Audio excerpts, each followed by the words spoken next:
Salut mes amis, je suis Nacho et je suis élève de l'école officielle de la langue française à Lyon et je viens vous présenter ce livre, La grammaire est une chanson douce.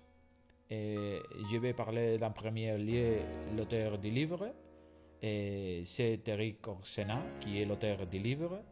Il est né en France en 1947. C'est l'œuvre de cet écrivain et son travail que je vais remarquer dans un petit résumé. Il a étudié à l'école des économies à Londres.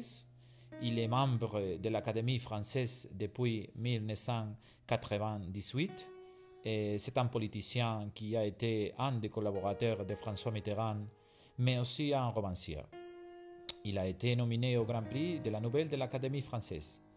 Il a écrit d'autres livres tels que La cartographe de Lisbonne et Voyage au pays du coton, Les chevaliers du subjonctif, et il a fait aussi un film qui s'appelle Indochine. Il a reçu aussi le prix concours des étudiants.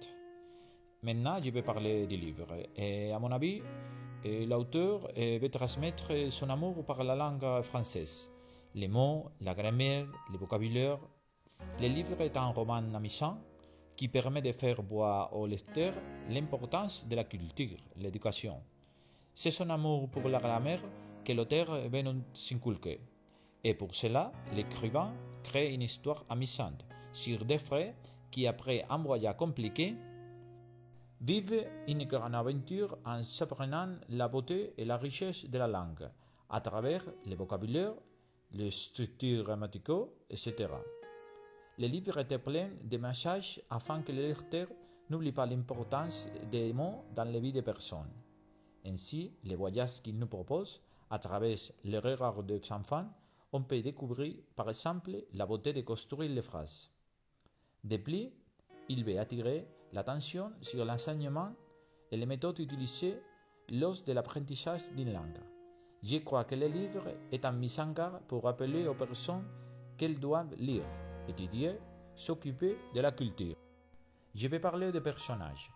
En ce qui concerne les personnages du livre, on doit dire que l'histoire se concentre sur deux frères. C'est la sœur qui est la protagoniste, un adolescent qui transmet de la joie et montre son intérêt d'apprendre de nouvelles choses. Cependant que nous voyons, nous découvrons en elle aussi d'autres émotions, comme la peur, l'irritation, etc. Nous connaissons aussi le frère tranquille qui se défoule en découvrant sa vraie passion.